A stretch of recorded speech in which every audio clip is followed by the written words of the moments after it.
اے محبوب علیہ السلام مسلمان مردوں کو حکم دیں کہ اپنی نظروں کو جھکا کے رکھیں۔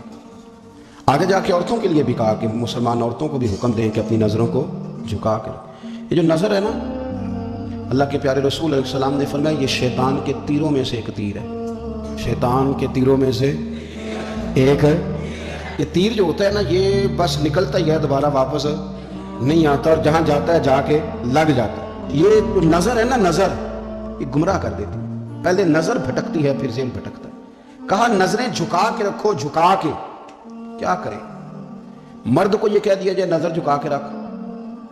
ہمارے ہاں تو بہت سارے لوگ ہیں جن کے اندر ایک لیڈر پایا جاتا ہے، انہیں تو گلی سے گزرنا، ادھر بھی دیکھنا ادھر بھی دیکھنا، سلوٹ کرنے، سلام کرنے، کیا حال ہے، کیسے ہو، کدھر ہو، تو اندر ایک لیڈر ہے، تو وہ لیڈر تو نظر جھکانے نہیں دیتا۔ ہم نے تو کمان کرنی ہے پورے علاقے کی۔ حکم یہ ہے کہ نظریں، ایک صحابی فرماتے ہیں کہ نبی پاک صلی اللہ تعالیٰ علیہ وسلم نے ہمیں رستوں میں بیٹھنے سے منع کیا، تو ہم نے عرض کی یا رسول اللہ صلی اللہ علیہ وسلم کئی دفعہ مجبوری ہے، گزارا نہیں ہوتا، رستوں میں بیٹھنا پڑتا ہے، تو حضور نے فرمایا پھر رستوں کا حق ادا کرو۔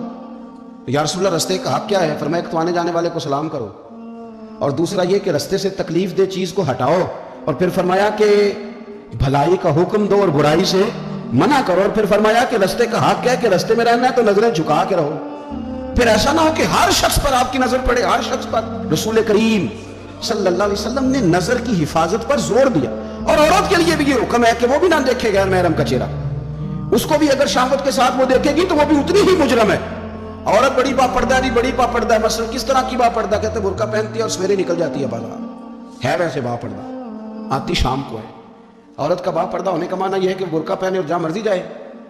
با پردہ ہونے کا معنی تو یہ تھا کہ وہ ضرورت کے سوا گھر سے باہر نہ نکلے، بڑی ضرورت ہو، بڑی ضرورت جو بغیر نکلے کام ہو ہی نہیں سکتا، اس وقت وہ گھر سے باہر جائے گی۔ اب یہ کہ وہ نقاب اوڑھے اور برقعے بھی اللہ خیر کرے، ہمارے بزرگ فرمایا کرتے ہیں اب تو نقاب کو بھی نقاب کی ضرورت ہے، اب تو برقعے کو بھی برقعے کی ضرورت ہے۔ آپ نے وہ سارا فیشن برقعے کے اوپر کرا لیا ہے۔ برقعے کا معنی تو یہ تھا کہ آپ نے اپنے آپ کو چھپانا ہے، کسی کی نظر نہ اٹھے، اور اگر آپ نے برقع ہی اتنا شاندار بنوا لیا کہ ہر عورت کو آپ پوچھ رہے ہیں کہ یہ اس طرح کسی اور نے تو نہیں بنوایا، تو پھر پیچھے بچا کیا؟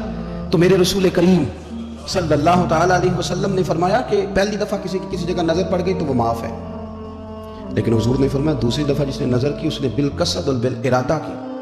آپ کو بتاؤں، جن لوگوں کی نظریں ناپاک رہتی ہیں ان کا حافظہ کمزور ہو جاتا ہے، جن لوگوں کی نظریں ناپاک رہتی ہیں ان کی عبادت کی لذت چلی جاتی ہے، جن کی نظریں ناپاک رہتی ہیں وہ لوگ ذہنی طور پر اور قلبی طور پر تھوڑے تھوڑے پریشان رہنے لگ جاتے ہیں۔ جن لوگوں کی نظر ناپاک رہتی ہے ان کی کیفیت یہ ہوتی ہے کہ سب کچھ ہوتے ہوئے ان کا دل اچاٹ ہونے لگ جاتا ہے۔ نظر کی ناپاکی، چونکہ یہ وہ والا نشہ ہے جس سے کبھی بھی پیٹ نہیں بھرتا، ذہن نہیں بھرتا، تو بڑی سنجیدہ عمر تک بھی معاذ اللہ تعالیٰ یہ گناہ بندے کا پیچھا نہیں چھوڑتا۔ نظر کی صفائی، میرے نبی پاک علیہ السلام نے فرمایا، مسند امام احمد بن حنبل میں کیا خوبصورت لفظ ہے، حضور نے فرمایا تیری نظر اگر کسی جگہ پڑ گئی تو واپس کر لے اور اللہ سے ڈر جا۔